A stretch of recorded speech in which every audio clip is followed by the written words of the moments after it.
pea green color. Mm-hmm. That's because the original makeup for Frankenstein's monster in the old black and white films had to be that color for him to so that it looked uniform. Because the prosthesis, no matter Yeah. Sorry. the prosthesis that they put on the actor's head, unless they painted it as well as his face, it would not blend in properly.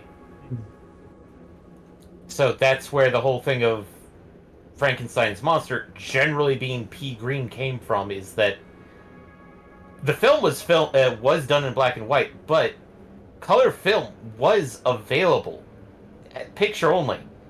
And that's where the whole thing is that somebody took a color picture of the actor in the makeup, and so people found out about it. I mean, second the the consciousness. thing, the thing with black and white is oftentimes it's because you're not dealing with color, you're still dealing with tonalities and such. There's a greater focus on I'm trying to think of the proper terms, because it isn't really the color gradation, or the saturation and such. It's about managing essentially, the balance and trying to elicit a mood directly from it. Technically, it's still used in color film, but it's a lot less prominent simply because color allows to obfuscate it a bit. Like, if you just simply took a color film and just simply did a quick RGB swipe into black and white, a lot of them might actually be a lot less rich in terms of how it's portrayed. Mm-hmm. So there is an art to it. But it's different than normal how films are done nowadays. So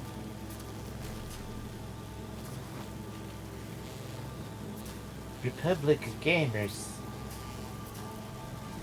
ROG. Yeah, I got an ad.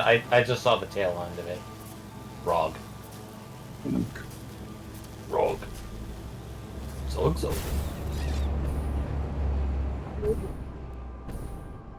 You do know that's actually a reference to a movie, right, Eddie? Nope.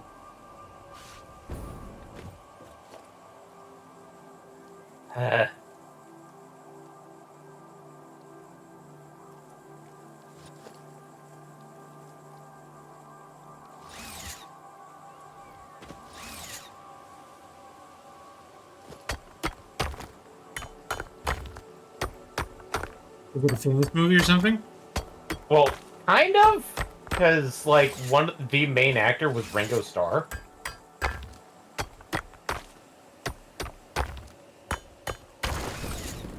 3, 2, 1. Either Eddie knows who that is, or he's just feigning ignorance. No, I don't know who that is. I thought you were going to continue your story. I mean, I've heard the name before, but I can't place top of mind. The fourth Beatle? Oh, okay, yeah, then I was right. My guess was correct. The drummer? I know them as a group. Remember, I'm the guy who... Oh, wait, have we not had this story yet? Have I not confessed this online yet? Or maybe that's why. Okay, here, I'll pull the Band-Aid off of this right now. I thought Elton John was a Beatle until like 2 years ago. Wait, did you think Elton John was, oh god, which one was he? No, I just thought he was a Beatle. I don't know which Beatle or what. I just thought he was a Beatle. How many times does the Beatles use the piano? I think once. Actually, it's not impossible that they've composed with it or have songs that have it. But most of the Beatles initially started out like it's 2 guitarists, a bassist, and a drummer, I believe. Yeah. Because there's John Lennon, there's Ringo, there's John, Ringo, George George. and John. Well, is there two Johns? No. No. Yeah, there's Elton John. No. No. Slap you in the face, sir. God. My mind is giving me a name that is definitely not a Beatle name. So don't trust me on that one. Yeah, I mean, I'm the wrong person to ask, so. Uh...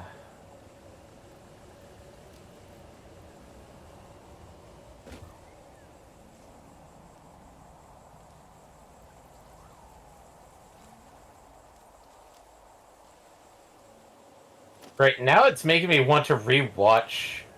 Yellow Submarine. Yeah, yes, Yellow this. But yeah, rewatch Yellow Submarine.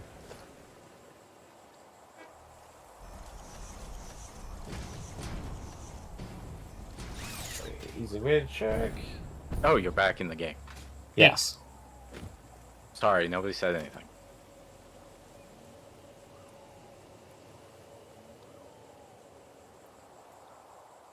And what? What the hell? What? It doesn't say that you're playing anything. I'm totally in the game. Obviously. There you go. Paul! Paul. Yeah. John, Paul, George, and Ringo. Who's the one? Yep. Who's the one that died and was replaced? None. I There's a conspiracy theory about. I think it was George that he died and was replaced Oh. by a lookalike. But the real trivia question would be, name the person who wasn't a Beatle. Because they were the previous drummer before Ringo. Yeah. There's technically a fifth Beatle that's not a Beatle.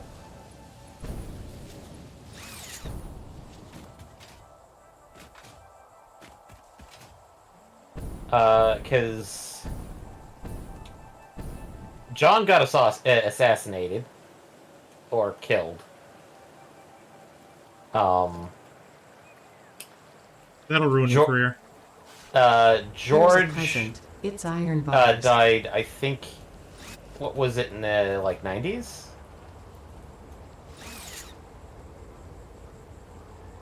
Due to medical complications of something or other. Ringo is still alive. And Paul McCartney, I think, died in 2017. Wait, he died? Let me double check that, because I thought he died. Herp-a-derp. Let's check if the death... I'm pretty sure it would be a big news about which one was the surviving Beatle. Paul McCartney. Like, everybody made a big deal when, I am wrong. He's still alive. Paul McCartney still lives. yeah. Admittedly, he was born in 1942, which means that he is 81. Correction, 82. Come June. He's good enough there.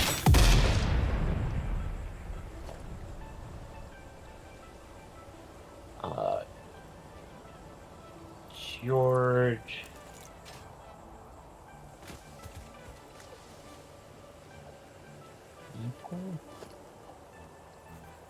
George Harrison. George Harrison, okay, I was wrong. He didn't die in the 90s. He died on 2001. And he was born in 1943, so... he was in his 60s when he died.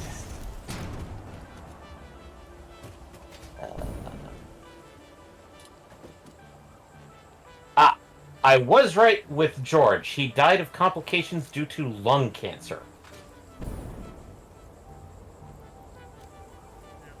It's not good. What a way to go. No. but then again,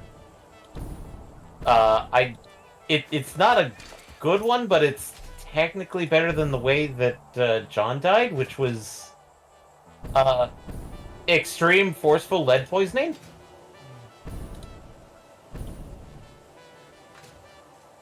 So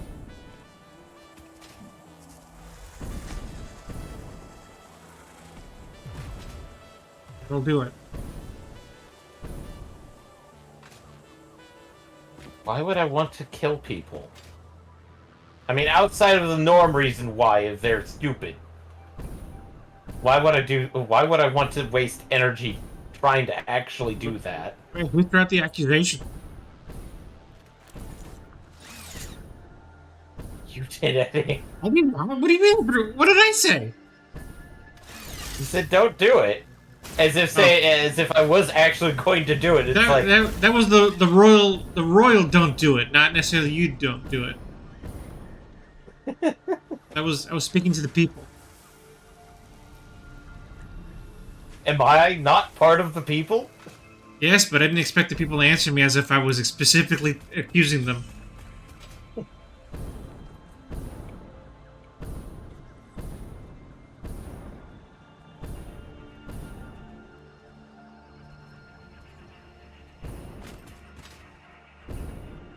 It's like me yelling every time there's a PSA on the TV. Only you can protect forest fires. Well, why wouldn't I? Huh? Sparky? Coming at me for? It wasn't Sparky. Sparky was the Smokey? No. Smokey. The Yeah, Smokey. You're right. Smokey Smokey. the bear? Smokey, yes. Sparky the bear. Yes, The Sparky. arsonist. Well, there's Sparky the dog. That felt like a firefighting dog. That feels like a regional thing. That wasn't. I mean, it was. I don't know if it was regional. I swear he was. I mean, it was an Italy thing. Maybe it's an Italy thing. Yeah. That's a region. That's not a U.S. region, but that's a region. I suppose.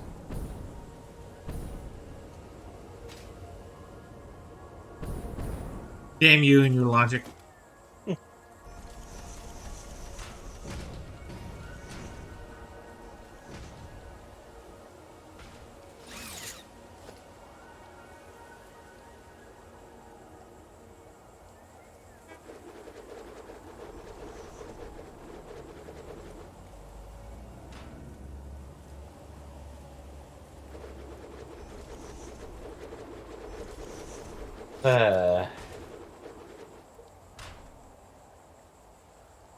Knock my wood, but so far we've stabilized, so. Yeah, but we only have like what, an hour left? You know, it's plenty of time to continue on our adventure. Muddle around, play some things, realize we still have like oodles of stuff to complete. Yep. Boodles and boodles. I mean, we technically are doing better for time. I think this save technically is still under like 60 hours. Now we're in the 80 range. Oh. Okay. Here, let me check that for real. Let's see. We are in 86 hours. Okay.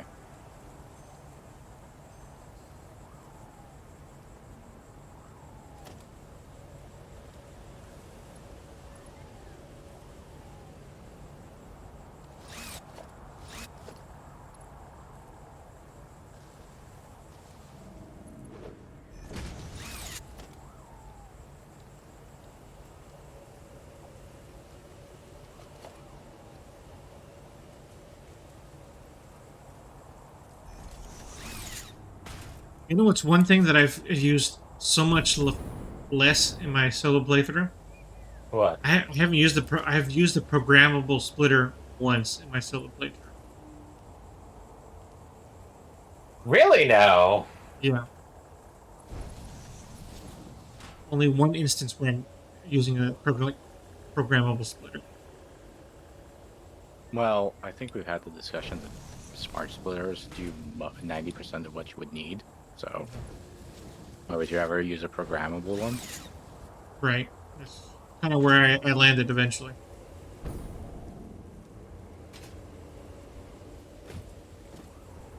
The whole you can do better with less. Less is more. I feel like that, like, you can do better with less is a catchphrase of something, like Staples. Staples, eat fresh. 16, 16.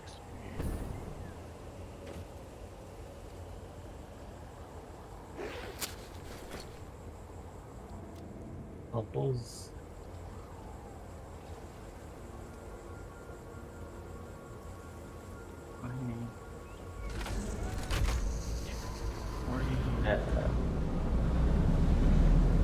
Oh yeah, what was the thing? Oh, the whole Google. I just remembered the entire conversation about Google because, like, weren't we talking about Google before? What was that? Yeah. That was, YouTube slowing down because I use ad block. Any type of ad block, including YouTube's endorsed version of ad block. Yeah, What's it's strange stupid. is the fact that it counts as ad block. So it just seems so silly.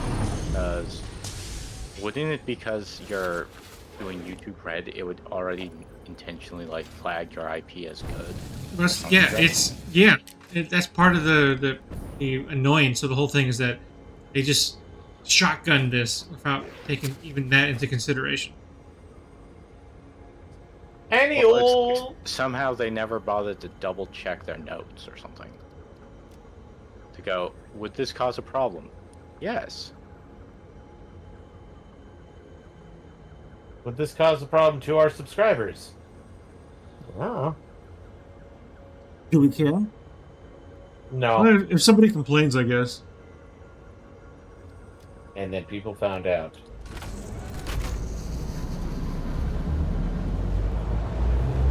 It's upsetting because, it's upsetting that they do it at all. But it is like it is a careless oversight to not consider. Oh, the people who pay us to have no ads. Let's punish them too.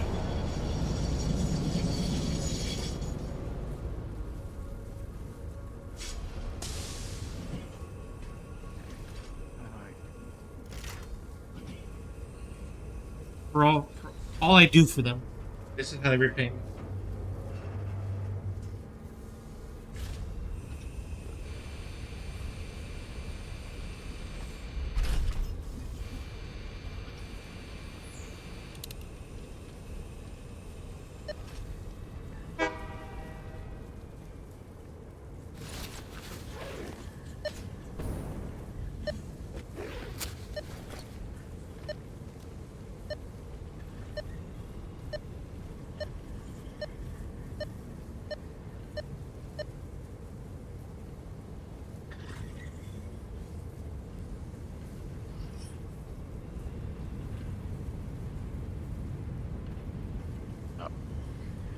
That's Eddie.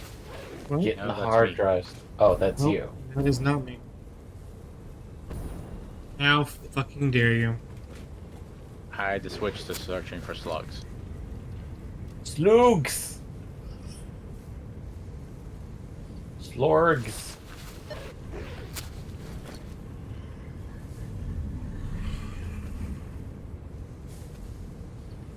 Let's see here. How much is a package? Can I make a packaging plant? Packager. I can make a packager.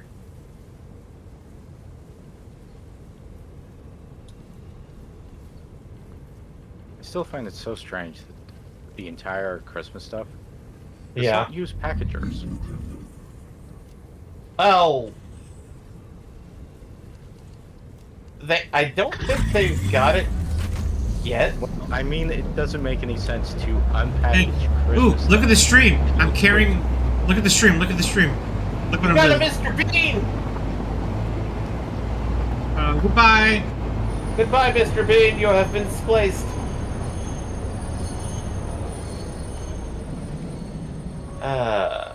Okay, packaged liquid fuel. Sorry, it was amusing, so I had to interrupt the conversation. It's okay. It was an appropriate level of... Hey, look at this, Ma. Hey, Ma! Top of the world! Are we making plastic packaging anywhere and bringing it over to the main base or no? I mean, That is a... technically you're making some plastic packaging, but it's not bringing it to the main base. Yeah, not as a commodity. Okay. I want to convert some of this liquid biofuel to packaged biofuel to actually use in the jetpack. So. You don't want to just use turbo fuel? No. Okay. Because I run it, the way I tap is a brief tap, and normal fuel runs out very slowly for me. I don't get a lot of height, but it just feels like I burn through turbo fuel very fast. And I know for a fact that the liquid biofuel, yeah, you won't get as much height out of it, because yes, it'll be slower, but it supposedly is like 3 times as long as normal fuel.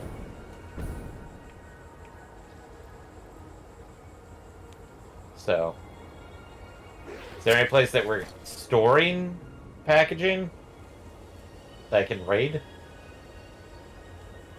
Not easily. Okay.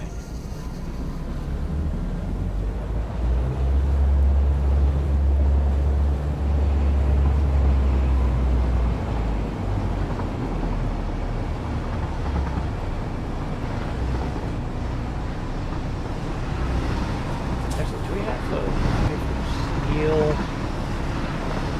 steel containers?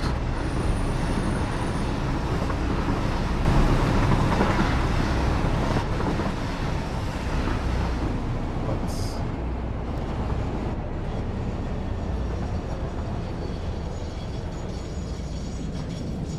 Empty canister. Standard recipe.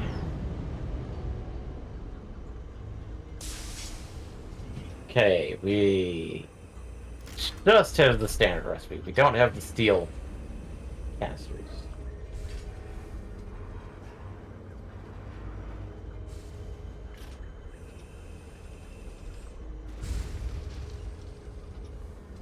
Can I get into this giant, huge tower of plastics that we've been kind of saving here? Or... I mean, go ahead, I think. Okay. As long as you're not producing them at, like, a insane rate, it should be fine.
That is not good.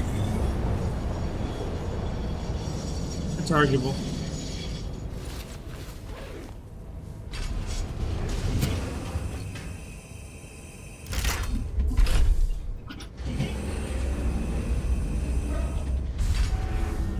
No, I was stuck in this weird holding pattern.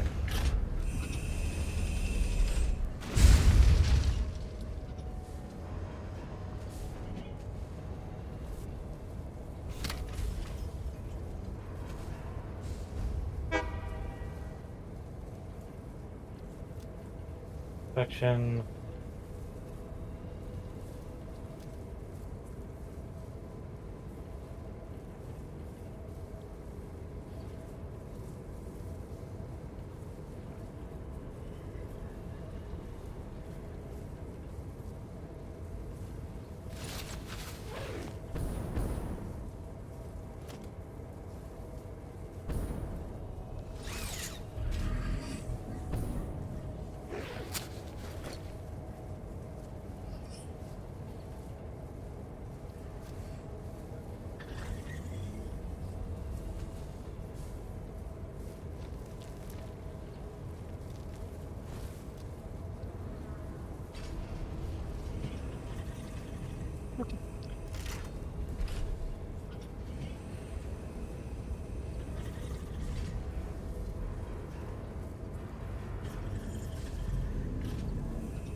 I think it takes a minute to configure these trains properly.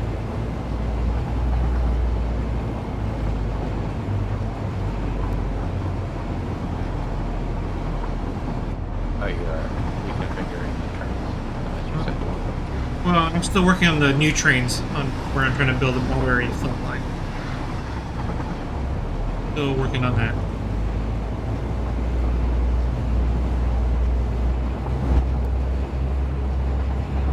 I know sometimes the way I have to weave these stations into the timetable is the moment I think I have it 100% understood. The next time it doesn't work off the bat. I have to like fiddle with it. I'm in the fiddling stage right now. In the fiddle faddle. Deep in it, knee deep.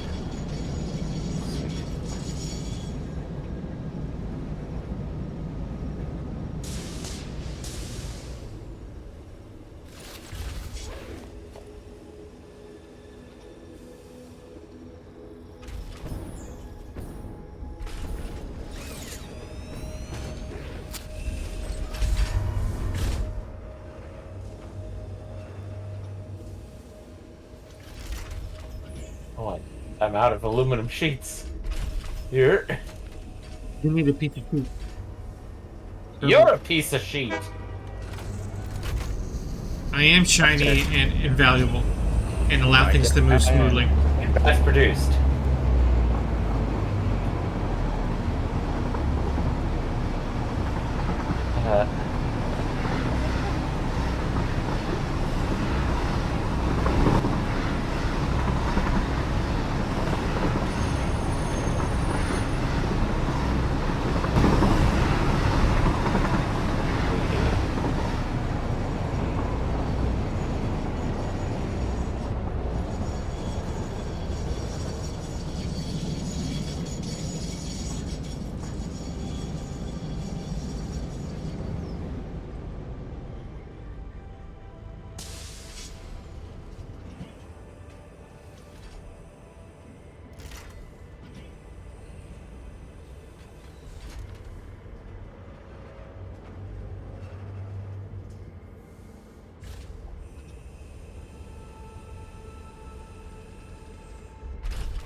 And we have liquid packaged biofuel. Yay! use. Hooray!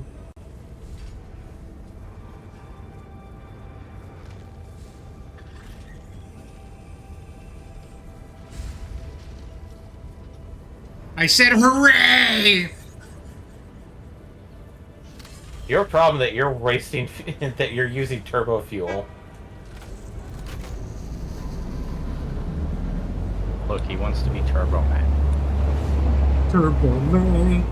It's red. It's the red fuel. How could I not want it? Need it? It's his brand image. And then when the sudden bluing of his image happens, because we live in a state drowned in sunshine. I mean, I'm honestly still confused on where he chose the default color that we've been building with, without realizing that it's actually the teeth this entire time. No, the options to choose a default color are too confusing.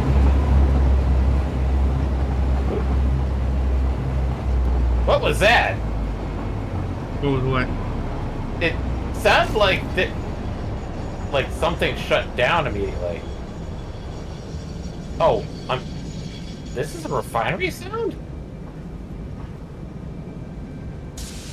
Okay. Because, like, I landed on the refinery that's making our liquid biofuel, and it made this huge... As if, like, you know how, like, whenever we get the notification that the power grid is dead type sound. And I'm like, what? Huh? And looking to see if, like, there's other things locked out. I didn't see that notification. Did you? Yeah. No. I didn't see anything actually losing power, but...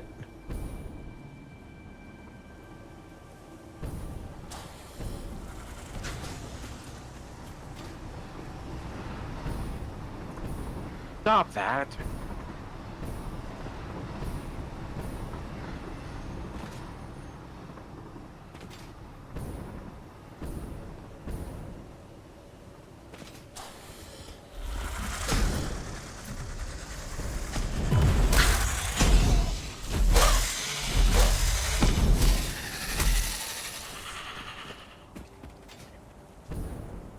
I have now supped.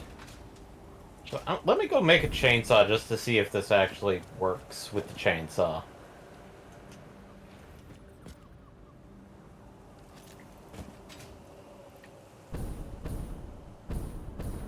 Alright, we can make fireworks.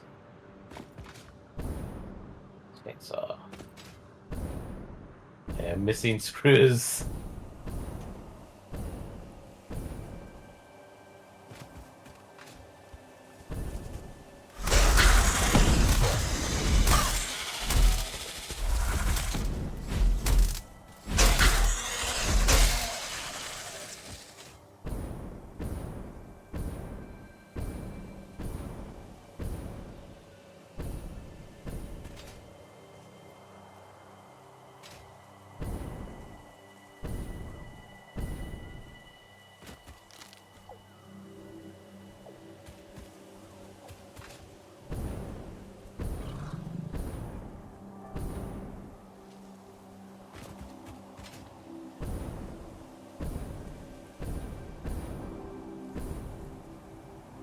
I have made chainsaw. Chainsaw Man. Alright. Yeah. Candy cane, you can go away for now.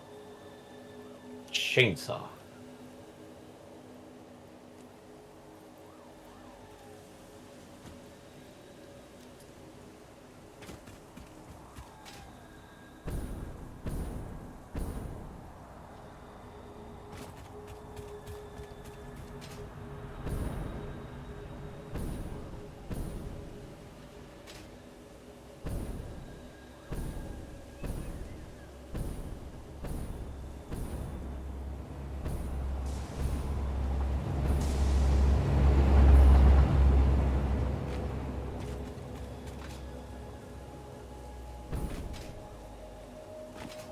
Okay, interesting. What's so interesting? They said they were going to be enabling the ability to use fuels with the chainsaw. But they haven't. So the packaged fuel doesn't work. No packaged fuel. It's still just using the regular bundled biofuel. And I'm pressing the R key, like how you do it on like the rebar or any of the other weapons. Mm-hmm. And it's just not.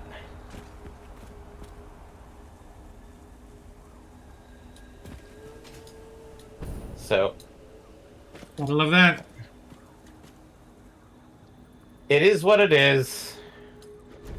And I mean, like, it's not a big, oh no, they promised. It's like, After going through all the trouble you did.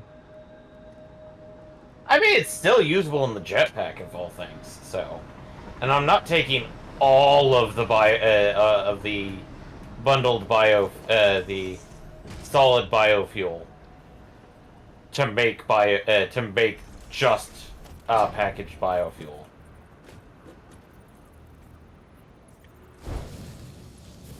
I'm just taking the top container.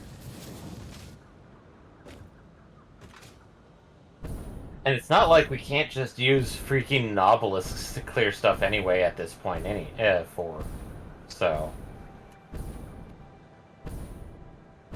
Ooh, we're gonna get weird here. Let's get weird.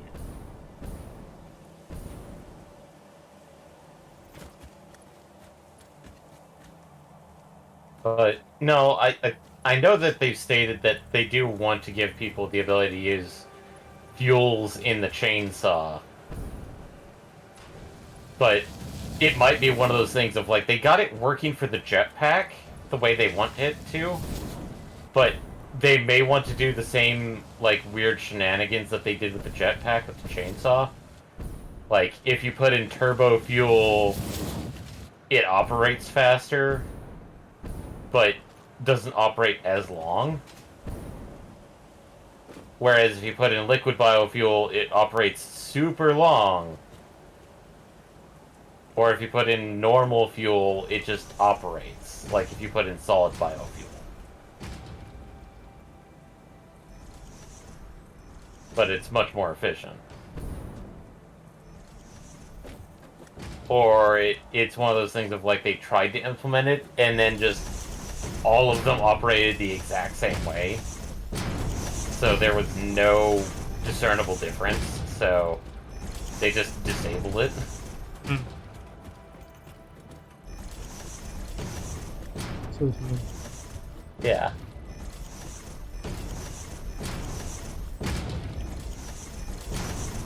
So, I mean, they had the whole thing of, like, converting over from whatever engine they were using originally to Unreal 5, which I'd say that was much more of a daunting task than getting the chainsaw to use fuel. yeah. So, I mean, you'd be surprised, but yeah, you're probably right. Yeah, I feel like they focused on the correct thing on that one, which is focus on getting everything to work properly in UE5 first, before getting the minor details out.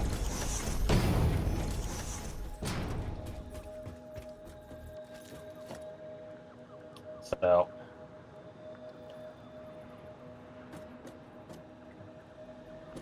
It's not a big deal, but it's one of those like, aw, oh well.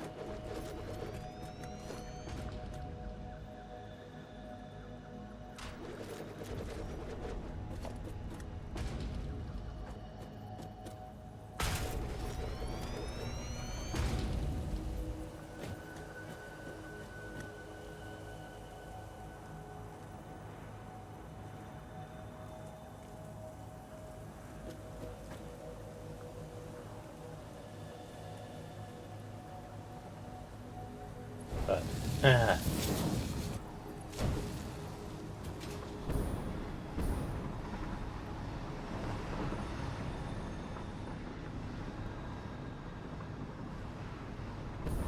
let's see. The Rebirth is coming out what, next month? Like on Yep. the 16th? It was later in the month. I know it's like on the second half of the month. I just Okay, Google. What day does Final Fantasy VII Rebirth come out?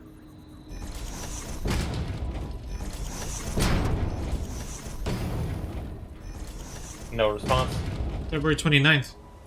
29th? Yeah, Okay. I knew it was pretty late. Yeah, that Eh. confirms it. Good, Might that gives, as me well enough, have been that more. gives me a lot of time. Yeah. Plus extra to wait for the PC release. Right. Hey, you're the one that says, like, I'm not gonna try and stream from a PS5. Right, yeah, it just wasn't worth it. It's too much of a hassle. Not unless you get a capture card. Yeah, I'm not gonna get it. Not yet. Weirdly enough, I saw the same capture card that I got for like a good deal last year on this on an even better deal this year. And I was slightly miffed at it, but it's like, whatever. But the As it does. if you're wondering, the deal that I saw was the EVGA XR1 Pro, which is what I have for the capture card, was down to $60.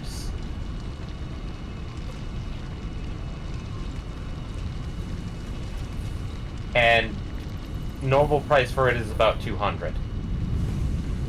I got it on a 50% off sale. So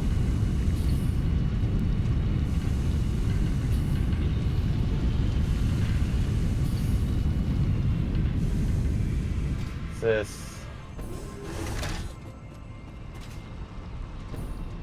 no. And yours messaging me with horrible Pokemon stuff. Oh, Pokemon. Tell them that Pokemon is so last year, and it's all about Power World now.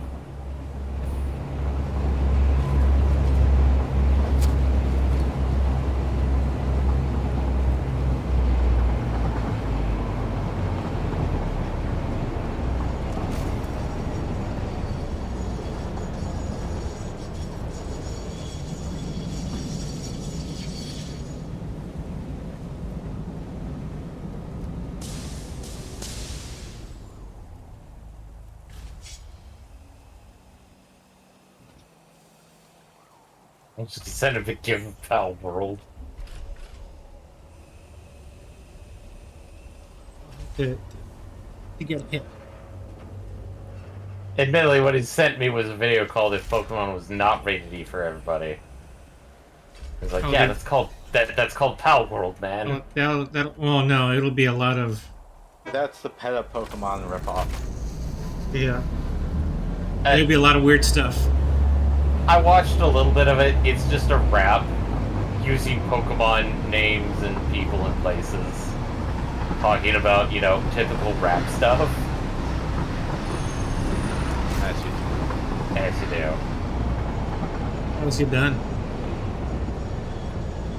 So it's like, okay, this is not necessarily unique, but it's not.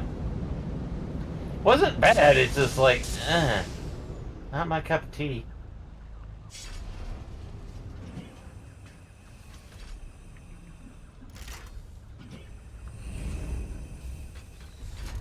I like how I made this train just end at the abyss. Should have put more ground. If it doesn't stop on time, it dies. If it doesn't stop on time, we get a Back to the Future 3 situation.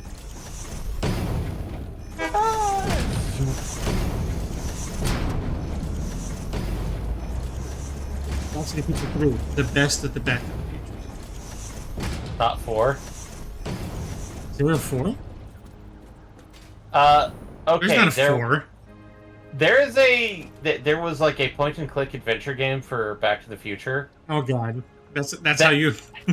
No, that actually took a concept script for a 4th one.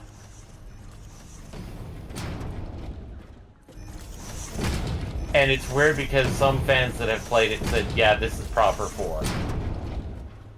Because it deals with time paradoxes.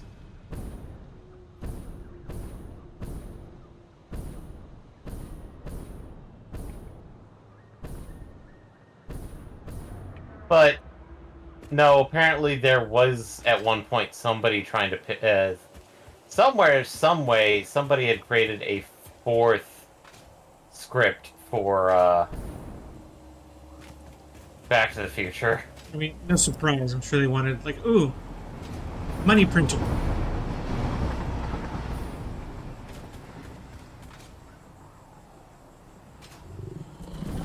Everybody knows the third Back to the Future movie is the best. Just like how the third Teenage Mutant Ninja Turtles movie was the best. What about the fifth one? Excuse you? Yeah, number 3 is my favorite. What about the fifth one? Again, what? The one that introduces the fifth turtle. That isn't a movie. That's a television series. Right? Okay, I wasn't crazy for thinking that was that. I think it was originally pitched as a movie, but It might have been a TV movie thing. They decided to turn into a full series yeah, because, of course. I mean, things are what they are in the land of entertainment.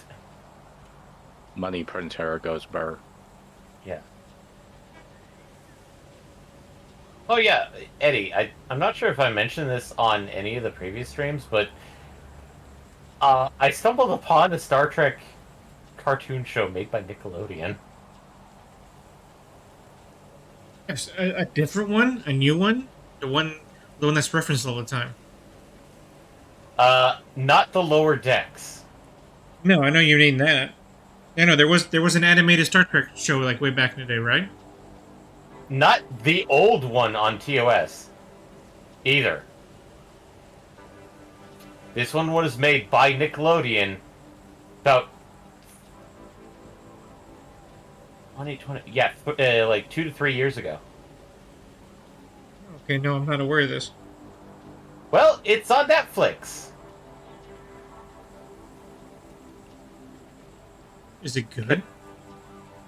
I've watched a little bit of like 2 into part of 3 episodes, and it's interesting, but some parts of it honestly feel like somebody was trying to write for the Clone Wars because they heard Star in the name, like, oh, you made Star Wars. No. This is Star Trek. Admittedly, they actually have placed it in the official time, on the official timeline, in that it takes place 5 years after the end of Voyager. Oh, that's cool. Because, do you want a spoiler for episode 2? Sure. Guess who shows up as the holographic training program for the ship that the Federation ship that the main characters discover? What's the training? It is Captain Janeway as the holographic trainer. I was asking what the training was. No Eddie, did you ever watch any part of Voyager? I swear I said like 10 seconds ago Voyager was my favorite. Yes, so you know about the holographic emergency medical program. Yes, the doctor. Yes, the same thing, but holographic trainer program.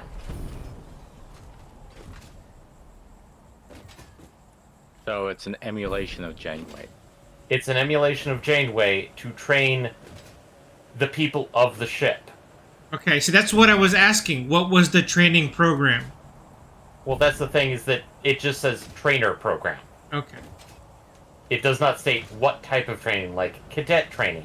Or the extents of the training. I was asking to see if it would inform my guess. That is why I asked. Yeah, no. But yeah, no, Captain Janeway is the holographic trainer program. Love it. But in this case, you want to know the major plot point of the show? What's the major plot point? We're not following Federation cadets that got lost. We're following a bunch of prison escapees that found a derelict Federation experimental ship. Nice. That's an interesting take. Well, considering that the ship has 3 nacelles. Ooh, what now? Okay, you know those weird, like, tube structures that you see on the Federation ships? Kingdom? The engines, per se? Oh, yeah. They're called nacelles. Okay. They're usually paired. Meaning that it's usually a configuration of 2 or 4.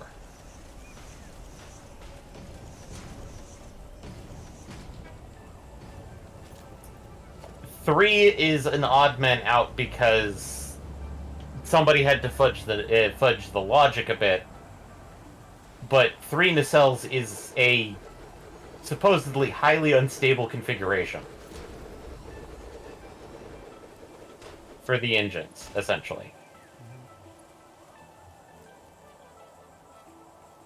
But the basic plot line is that this small group of misfits find the ship and get off their prison planet, which, admittedly, I use the term misfits because some of them come off as they were children, like orphans of the sector that they were in, that were brought to this prison planet because the guy in charge of it, the head person, basically was having various people headhunt bodies to use in the mining operations, Okay. which included children. Love it. But essentially we have our main stand-in acts very similar to Kirk. If Kirk never joined, like, we're talking like Kirk from the J.J. Abrams films. Okay. If only, in the sense of if he never joined Starfleet. Starfleet, instead of, you know, sneaking himself aboard on Starfleet. Our Spock stand-in is a alien race called the Medusan, or Zero. The actual name of the character is called Zero. Who is actually an alien race from TOS. Except the only reason why they're the Spock stand-in is because it's like, let me think about this logically. I have no clue what I'm supposed to be thinking about. That's the shtick. They essentially, the entire thing is that the initial plot was that the main character is some sort of unknown alien race, and he and basically he's just trying to get off of the whole prison mining planet because fuck this is garbage. Right, Well, like who you do. wants to be in prison? Yeah. The guy in charge of the prison planet, the Great Diviner, and his daughter are trying to find something, and they're the Great Diviner's right-hand man, who honestly is a robot that reminds me of the droid Decas from Star Wars. Once he finally takes off his fucking cape. Then what was I thinking? But basically, the Great Diviner is trying to find something, and it also relates to Prisoner Zero. And supposedly, our main character supposedly has ties to Prisoner Zero. No, he really doesn't. But our main character and the daughter are communication buddies because the daughter has been taught to basically learn and actually speak multiple languages. Mostly because of some reasons or another. They don't fully explain it yet. But they explain in the factor that nobody in the prison is allowed translation devices whatsoever in order to prevent, prisoners from colluding with each other or, setting up, a prison break. Right. Okay, that makes sense.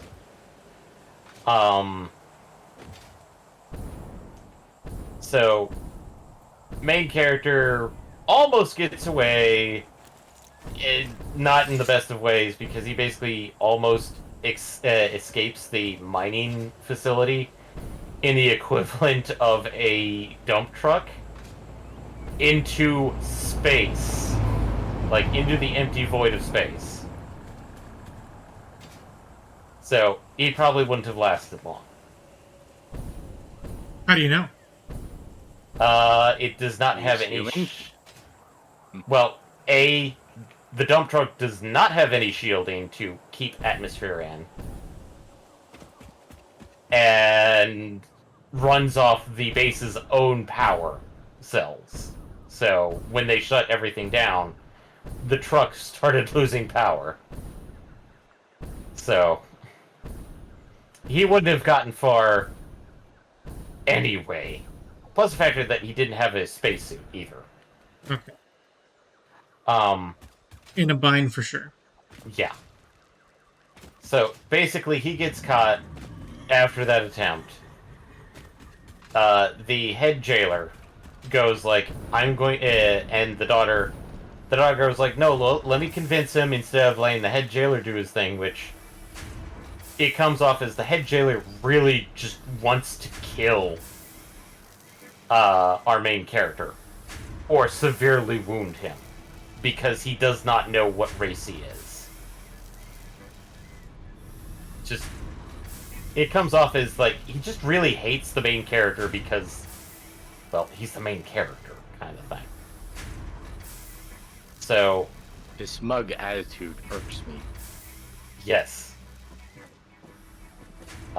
So essentially, the daughter comes up to him going like, I will... It's like, negotiates, and goes, you have one full day to try and bring,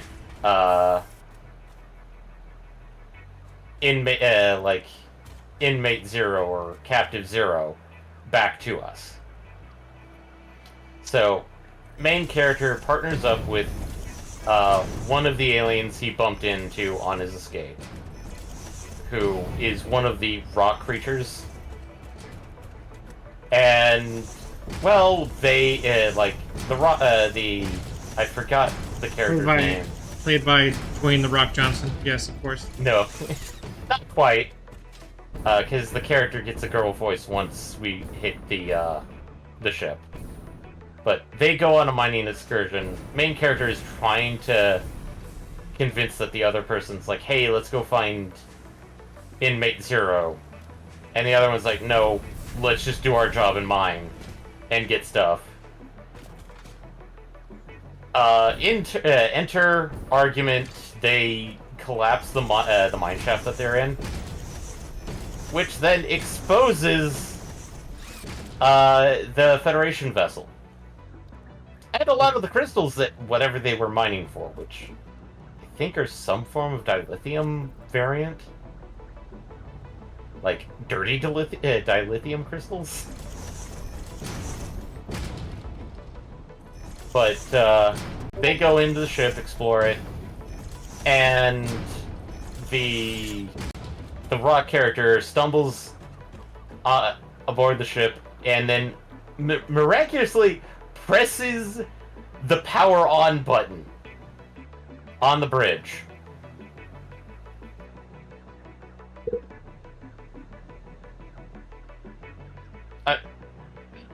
Which immediately was like, no Federation vessel is just going to have a singular power on button. I don't care. It's the future. Of course, things are simpler then. Excuse me, we're talking about a big red Acme button. We're talking a big button that basically just powers on an antimatter reactor. Something that Geordi LaForge constantly argued with in TNG, going, no, it's a temperamental thing. You can't just turn it on and turn it off. You have to like do specific things to get it on and running. What did Jordy know? You knew a lot. Apparently, not everything. Yes, because obviously the best way forward is to make sure Apple is making Starfleet ships. So basically, ship powers on Federation standard translation technology, and we find out that the rock creature that he's tethered to has the voice of a little girl.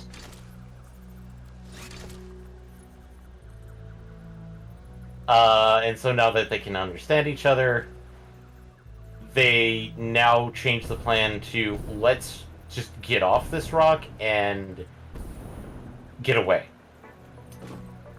That then leads to them enlisting the help of the guy that the main character stole the truck from in the initial thing, because the guy was quite literally working on the truck trying to get it to work. So there's our Scotty stand-in.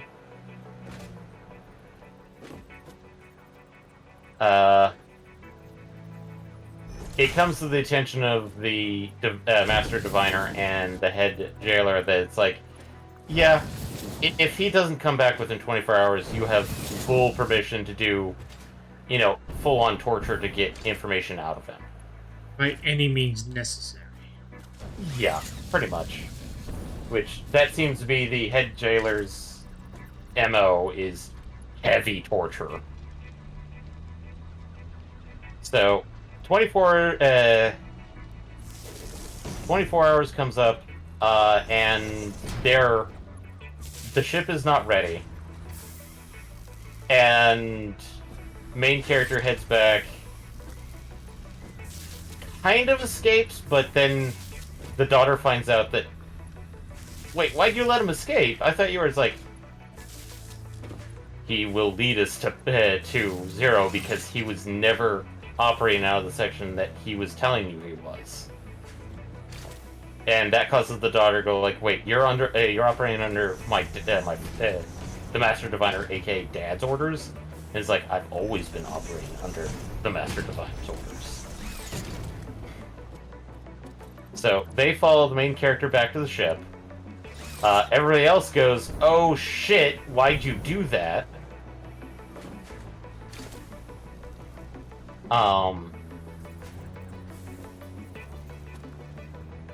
Oh, I forgot to mention that Captive Zero showed up once they got the translator working on the ship. Because now that she could be understood, because Medusans are beings of pure energy, it's kind of weird because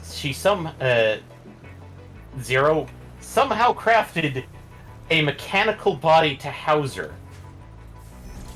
Because this is something actually taken from the original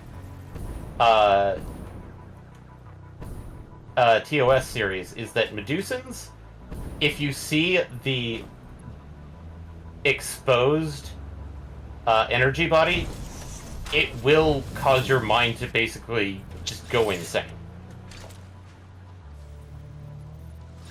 So, Zero crafted a mechanical body to not only house her body, but also to keep people from seeing her, exposed energy body. How do you craft a body without seeing the body? They never fully explained it, but it came off as incredibly hard, yet very fun. And I'm like, what? How? It's like I had to craft hands without knowing how hands work. And I'm like, then how did you know how to make hands? It's what you do. It's what you do. So basically, he leads them back. The daughter gets sent on the ship, but the head jailer goes like, let her scout out the ship to see if people are, standing guard, because everybody else got kind of, pinned down outside of the ship. Hijinks ensue. They get back control, and get the ship up and running, and in the process, kidnap the daughter. There's a whole action sequence of the main character trying to get the shields back online so that they can escape the asteroid safely. And so, like, main character's trying to get one of the energy cells into the outside of the ship so that it can power the ship's shields. And he's trying to fight off, without any weapons whatsoever, the head jailer. Which, this is the point where the head jailer reveals, yeah, no, I'm a droid Deca from Star Wars. Because I have, like, 6 combat arms and 4 legs and high energy cannons. Eating. Yeah. Obviously, he gets the energy cell in place and the shields activate. The head jailer at that moment tried to leap on the main character and leapt outside of the shielding and basically landed on it and then bounced off. They escaped, and that led to Janeway activating, and that's the end of episode 2. So, I have not watched farther than that, but the episode 3 starts out with, oh, hey, this Federation sounds good. And main character, in Rebel Kirk mode, goes, yeah, that sounds nice, but really, would you trust any authority figure after what we were living under? And Janeway, being Janeway, knows that, yeah, no, these people aren't really Starfleet cadets. But she's playing along just to see what's going on. Voiced by Janeway? Yes, actually. They got her to do her voice. That's good. So,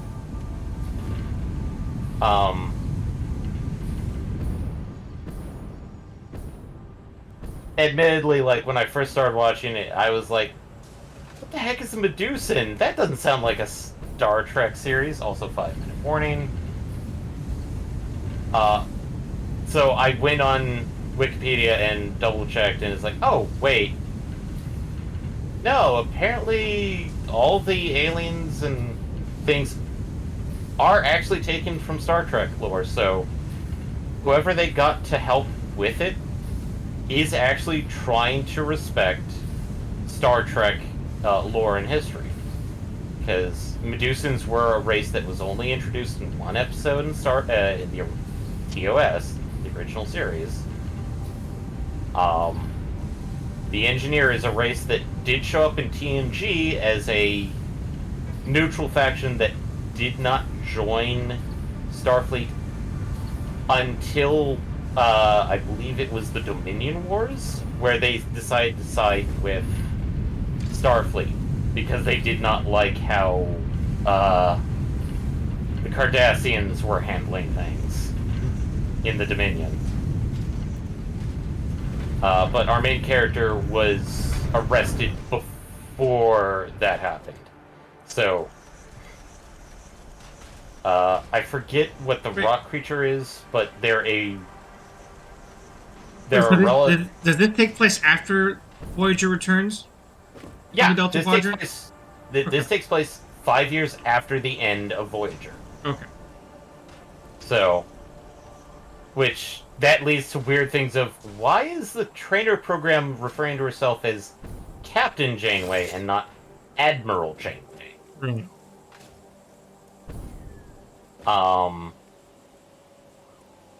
Because they did, because when she started up, it's like I'm a highly decorated captain of the Federation fleet, and I'm like, Janeway earned most of the decorations during the wars that they had on Voyager from her front. But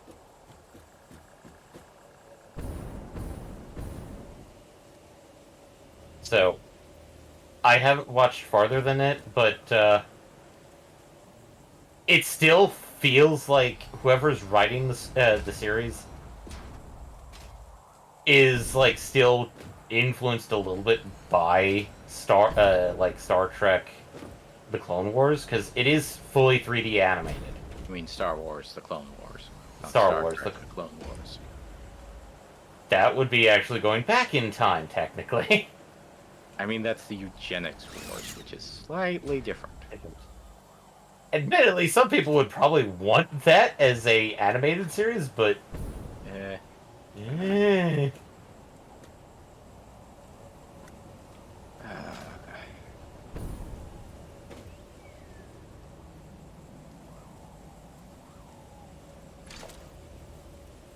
But no, I stumbled upon it on Netflix when double checking things that were added, like Delicious in Dungeon, which apparently that is one of the few ones that they're doing simulcasting with. Yeah, I heard.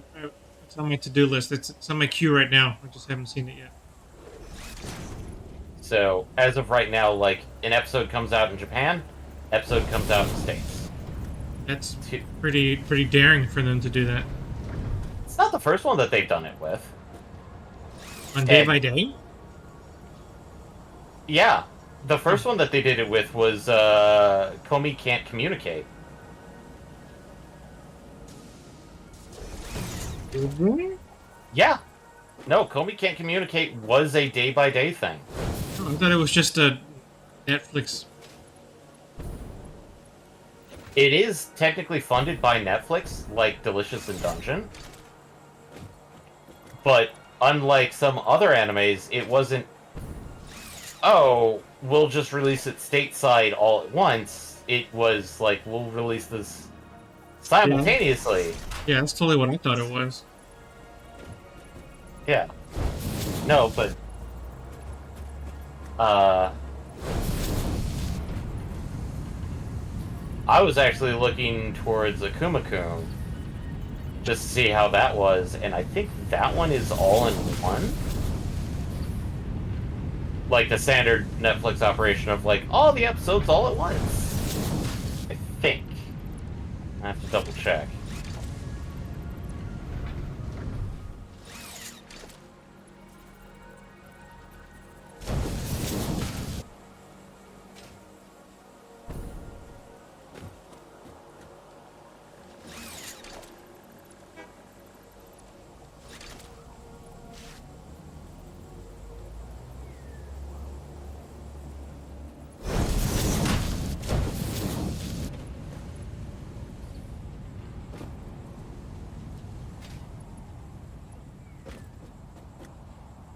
But I'm out of aluminum sheets.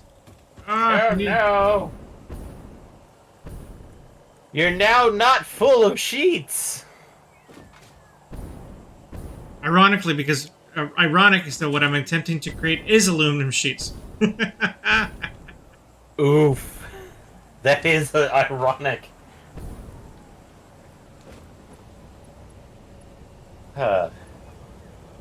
But I've been meaning to go back to it in, like, maybe, like, when I'm playing something by myself, like 14. Clicking it on and just listening to it. Because... What year was it released? Or is it a new show? 2021. Okay, it's a new show. It's a new show. What's it called? Is it Prodigy? Yeah, Star Trek Prodigy. Oh, so I did hear about this. Okay. I did know about this. I didn't realize it was Prodigy though. Yeah, what's weird about it is that I had no clue about it, and it was done in. It's like when I started, it's like Paramount. Okay, yeah, it's Star Trek, Paramount, Nickelodeon. Nick. And it's like, really, Nickelodeon? But when I went on the Wikipedia article, it's like, apparently Prodigy was designed with the idea of trying to get younger kids into the Star Trek franchise. Good luck with that. I'm just kidding. It's like, okay, that makes certain design choices mostly sensible in the fact that kids nowadays would have millennial parents, most likely, which means that most millennial parents would remember the Star Trek that they grew up on, most likely to be Voyager, Maybe a little bit of or the Next Generation. not necessarily Next Generation, but like DS9 and DS9, Voyager, or Enterprise, which that one's a very weird stretch of for that one. Right. Not necessarily. It's a bit of a stretch, not a big one, but it's there. So that's why it's like setting it 5 years after the end of Voyager. Okay, so people will easily recognize Janeway for the most part. It's set at a time, and it does take place in the Delta Quadrant. So, Wait, what? It does? yeah, Project Oh, D takes place in the Delta Quadrant. Oh, that's interesting. So, at this point, yes, Alpha and Beta quadrants are mostly Federation. So Gamma and Delta are still kind of like the wild frontier of for the Federation. Well, that shows you how behind I am on my Star Trek lore. I didn't know there was a Gamma Quadrant. Well, yeah, the Gamma Quadrant was connected to the wormhole in DS9. I didn't watch DS9. That's why. You should watch DS9. I've seen Or at least- I've seen individual episodes of it, but not as a complete experience. I would recommend it because I actually like DS9. It's weird, but actually I probably should stop and close out because like I got the 5-minute warning probably like 10 minutes ago. That's correct. 9 minutes maybe, but yeah. So I'm gonna sign out, but I'll stay in. But they're setting it in a place and time that it's not gonna mess with other shows that they may have planned, like Picard,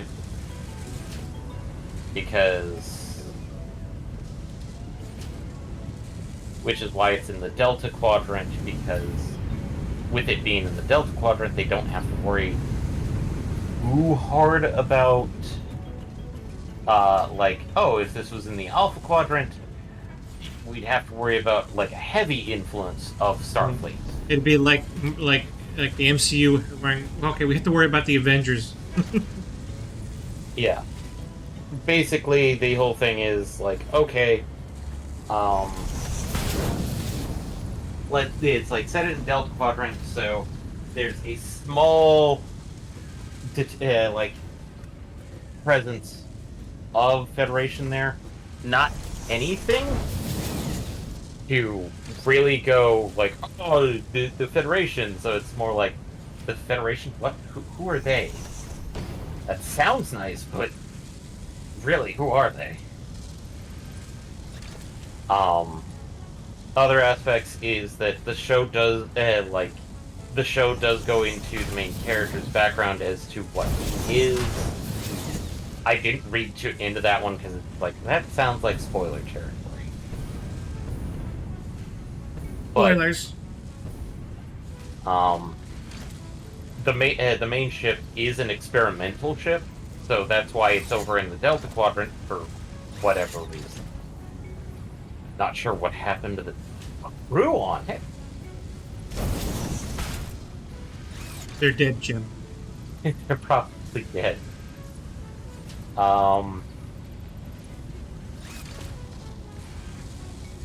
But other than that, it sounded decent. Didn't sound like, oh god, if you're a diehard Trekkie, it's like this is hot garbage. It's like if you're a diehard Trekkie, you may look at it and go like, this seems interesting, and they do a nice job of like, referencing stuff, but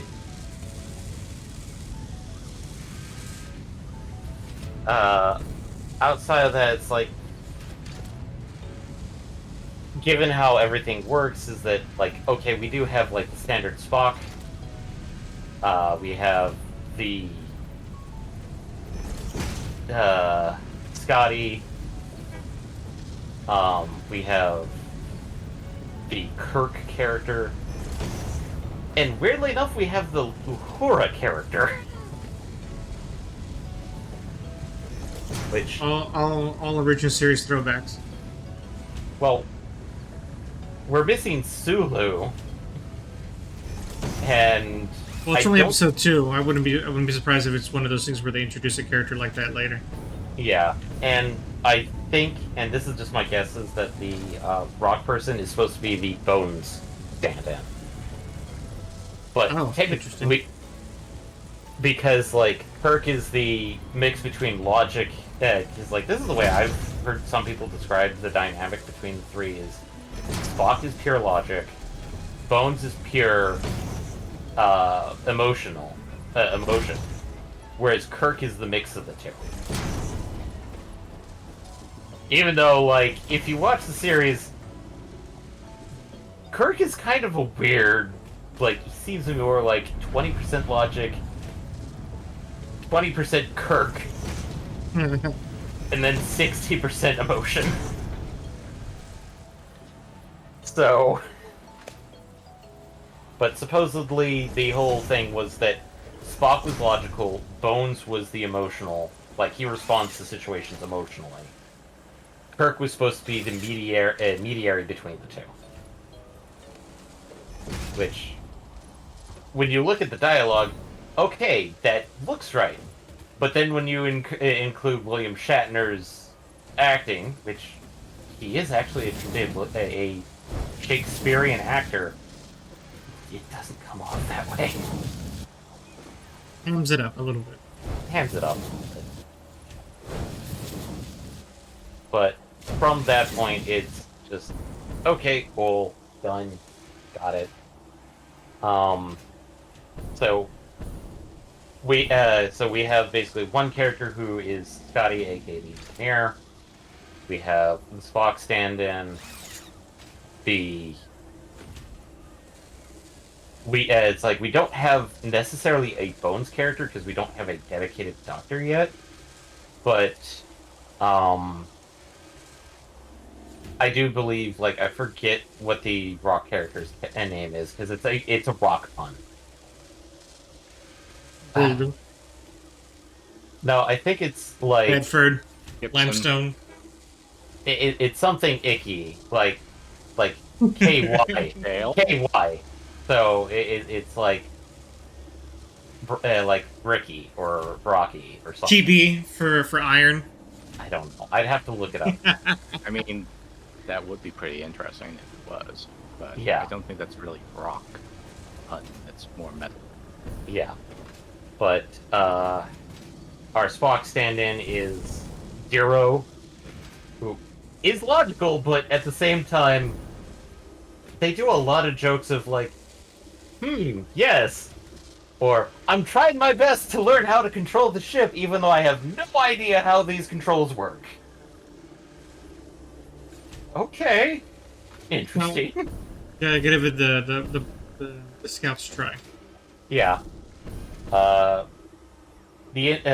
Scotty stand-in is rough and tumble, and definitely it's like, the way they got him convinced to help repair the ship is like, oh, I thought you were like the best mechanic in the entire thing. It's like, yeah, I am the best mechanic. Who told you I can't fix it? I'm on your team now. I'm gonna fix that ship. And the main character did the whole like Kirk thing of like, oh, if I try to convince him directly and he's not, okay, I'll just use reverse psychology. And it worked. It's like, okay, cool. The Uhura character is the daughter of the Master Diviner. Because, she's a linguist by trade, and she likes talking to people. Admittedly, she is a little bit, brainwashed by her dad, because of, like, I am so great, and we don't. At the end of the second episode, after the whole Janeway thing, there's a scene of him going, "They stole my ship, and they know of the Federation now." As if it's like that, having the Federation know that he exists is a bad thing. So there's that plot. The plot But- it thickens. So, but I feel like in the coming episodes, there's going to be just kind of like a mostly TOS style of like one episode, one adventure. Because episodes 1 and 2 felt more like, hey, an hour-long TV special for having this come out. Pilot, yeah. Anyway, it's 43. I'm going to say goodnight, everybody. And Thursday, more satisfactory, or Yep, more satisfactory on Thursday, and then we'll see how it goes. Maybe we'll finish off the month with satisfactory. Maybe not. We'll see. I need to sleep. I need to sleep on it. no worries. But night, everybody. Hope to see you Thursday. If not, see you Friday for the new game. Excited. See you then. Okay. Night, everybody. And then PX and I will finish off our chores before we go to bed. All right. Now, the current problem is that I'm having to deal with inconsistency and building more refineries. We need to do a little bit of that too in a bit. I got to build some new refineries to get plastic. Or maybe I should just siphon from the hub. I haven't decided yet. Well, I'm making like superior amounts of iron. Oh, so you're using the plastic to make the iron plates? No, I'm using the pure iron thing. Oh. So you put in iron and water and you get more iron. Because that's how water works. You Cleans just it. add it. It's like ramen. Isn't there what's that thing where you put something in a solution and whatever floats up is how you filter things out? There's a thing for that. I mean, technically, there's a lot of things that would define by that, but But you're picking up what I'm putting down, though, right? not necessarily. No, there's a I forget what the term is, but there's something that you use things to float, how things float, and use that as a way to separate things out. I forget the term top of mind what it was. No matter.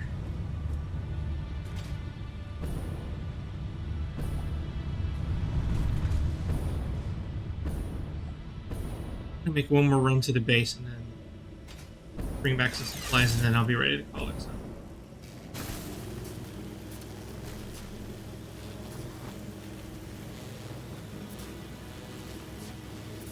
I think another hour, and I'll be done with the battery production, and then it'll take me a little more time to do the actual battery flight line. Then we'll have a way to get batteries anywhere we need them.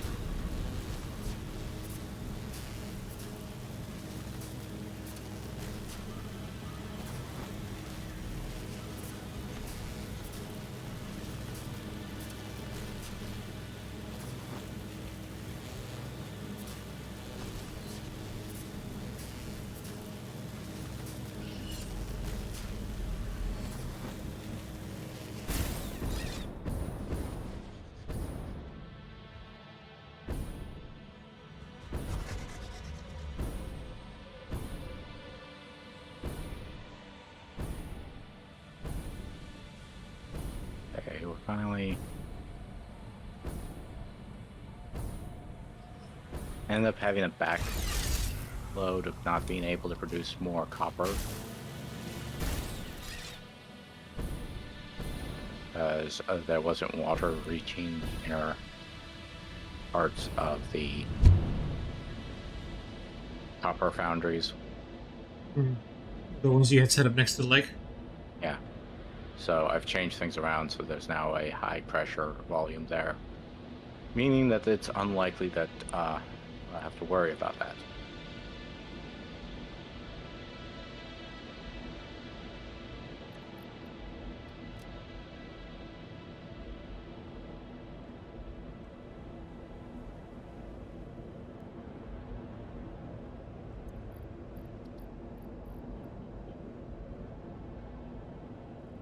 I'm right now trying to figure out whether it's moving at 100% now. Because without it running at 100%, all my wire and sheets aren't working at 100%. Which means my stators and AI limiters aren't working at 100%. Which means my electric rods aren't working at 100%. Your dominoes are falling hard, my friend. Yeah. So, admittedly, I'll be able to get more than enough copper once Asher finally gets enough copper sand. Like, where is the stupid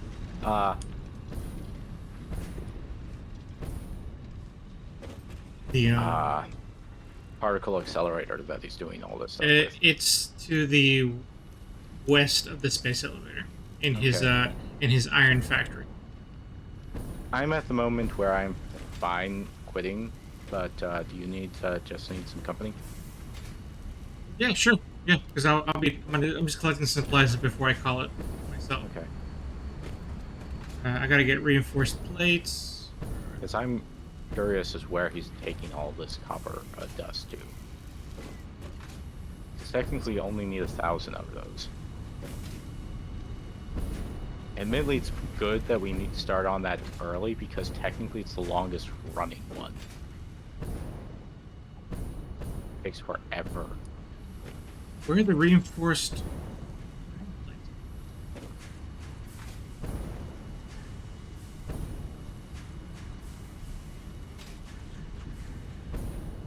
Here we go. Here we go. Nope, this is. Oh, here they go. Oh, he's making them up.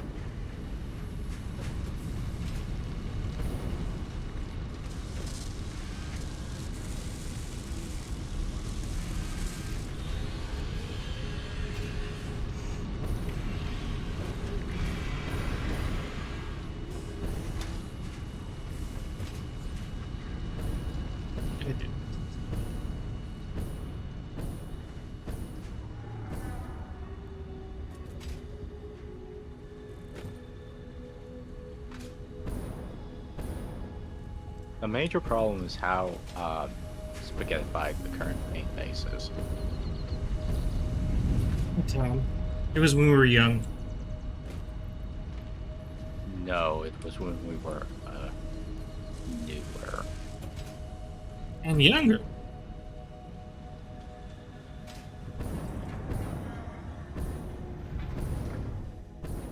We were naive.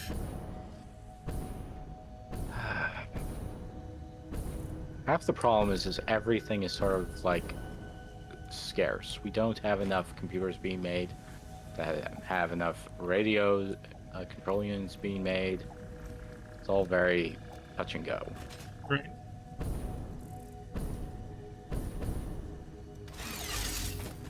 Once I know the battery factory, I'm gonna make it a point to finish off all our hard drive recipes, and then with access to every recipe, I'll try to go through our list of items again and make the most efficient, and most highly producible items again.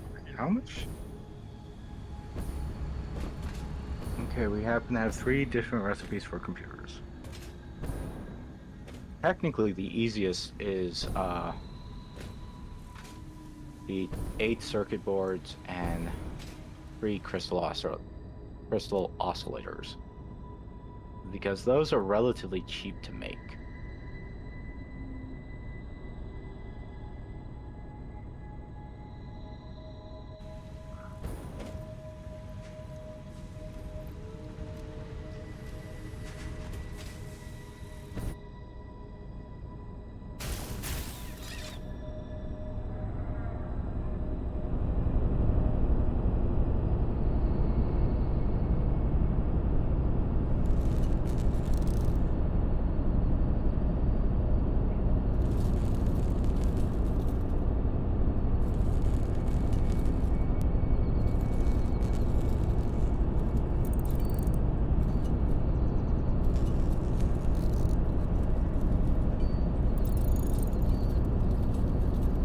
Okay, I'm gonna craft this alien DNA capsule and chuck it into the shredder.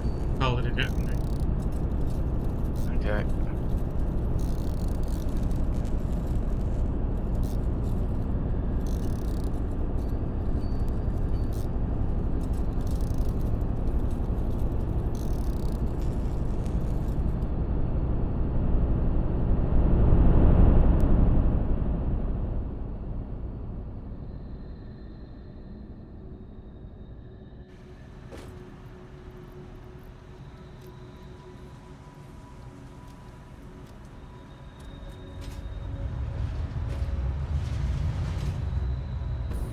Okay, all done. Let's go ahead Okay. and call it for tonight, and then we'll be back on Thursday. Yeah, hopefully with less issues. Hopefully. It seems like things got better after a while, but yeah, that was a headache for an hour there. All right. Bye, everybody. Catch you on Thursday.